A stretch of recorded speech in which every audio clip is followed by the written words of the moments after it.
ಮಾತಾಡಬೇಡಿ ಸರ್. ಎಲ್ಲರಿಗೂ ನಮಸ್ಕಾರ. ನನ್ನ ಹೆಸರು ಚನ್ನಪ್ಪ ನಾಯ್ಕ ಬಣ್ಕಾರ್. ನಾನು ಈ ಸಂಘದ ರಾಜ್ಯ ಪ್ರಧಾನ ಕಾರ್ಯದರ್ಶಿ.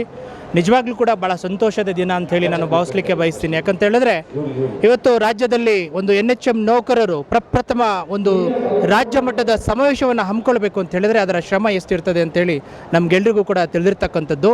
ಇವತ್ತು ಈ ಸಮಾವೇಶದಲ್ಲಿ ಏನು ಮಾನ್ಯ ಮುಖ್ಯಮಂತ್ರಿಗಳನ್ನು ಕರೆತರುವುದರಲ್ಲಿ ನಮ್ಮ ರಾಜ್ಯ ಸಂಘ ಯಶಸ್ವಿ ಆಗಿದೆ ಮತ್ತು ಬಹಳ ಮುಖ್ಯ ಅತಿಥಿಗಳನ್ನು ಕೂಡ ಈ ಕಾರ್ಯಕ್ರಮದಲ್ಲಿ ತರಲಿಕ್ಕೆ ಭಾಳ ಯಶಸ್ವಿ ಶ್ರಮವನ್ನು ನಮ್ಮ ಎಲ್ಲ ರಾಜ್ಯ ಅಧ್ಯಕ್ಷರು ಪದಾಧಿಕಾರಿಗಳು ಕೂಡ ಶ್ರಮವಹಿಸಿರ್ತಕ್ಕಂಥದ್ದು.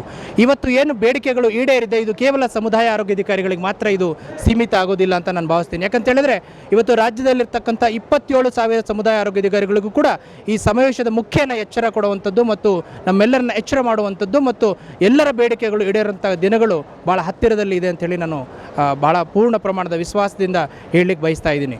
ಇವತ್ತೇನು ಮಾನ್ಯ ಮುಖ್ಯಮಂತ್ರಿಗಳು ಬಂದಿದ್ದರು, ಸಚಿವರು ಬಂದಿದ್ದರು, ಇಲ್ಲಿಗೆ ನಮ್ಮ ಸಂಘದ ಚಟುವಟಿಕೆಗಳು ನಿಂತೋಗೋದಿಲ್ಲ. ನಿರಂತರವಾಗಿ ನಮ್ಮ ಸಂಘ ಕೆಲಸವನ್ನು ಮಾಡ್ತದೆ. ನೌಕರರ ಪರವಾಗಿ ಯಾವಾಗಲೂ ಕೂಡ ಹಗಲು ಇರಲು ನಮ್ಮ ಸಂಘ ಶ್ರಮಿಸ್ತದೆ. ಮತ್ತು ನಮ್ಮ ಏನು ಬೇಡಿಕೆಗಳು ಬಾಕಿ ಉಳಿದಿದೆ ಆ ಬೇಡಿಕೆಗಳನ್ನು ಕೂಡ ಸಮಸ್ತ ಸಮುದಾಯ ಆರೋಗ್ಯಾಧಿಕಾರಿಗಳಿಗೆ ಈಡೇರಿಸಲಿಕ್ಕೆ ನಮ್ಮ ಸಂಘ ಯಾವಾಗಲೂ ಕೂಡ ಸಿದ್ಧ ಇದೆ. ನಮಗೆ ಪೂರ್ಣ ಪ್ರಮಾಣದ ವಿಶ್ವಾಸ ಇದೆ. ಈ ಸರ್ಕಾರದ ಜೊತೆಗೆ ನಮ್ಮ ಸಂಘ ಮಾತುಕತೆಯನ್ನು ಮಾಡಿ ನಮ್ಮ ಇರ್ತಕ್ಕಂತಹ ಕಾಯಮಾತಿ ನೌಕರಿ ಆಗಿರ್ಬೋದು, ನಮ್ಮ ಕ್ಯಾಡರ್ ಕ್ರಿಯೇಷನ್ ಆಗಿರ್ಬೋದು ಮತ್ತು ಬಹು ಆರ್ಥಿಕ ಬೇಡಿಕೆಗಳೇನಿದೆ ಖಂಡಿತವಾಗ್ಲೂ ಕೂಡ ನಾವು ಶೀಘ್ರದಲ್ಲೇ ಅದನ್ನು ಸರ್ಕಾರದ ಜೊತೆಗೆ ಇಲಾಖೆಯ ಸಂಬಂಧಪಟ್ಟಂಥ ಸಚಿವರ ಜೊತೆಗೆ ಮಾತನಾಡಿ ನಮ್ಮ ಬೇಡಿಕೆಗಳನ್ನು ಈಡೇರಿಸ್ತೀವಿ ನಾವು. Thank you. ಧನ್ಯವಾದಗಳು.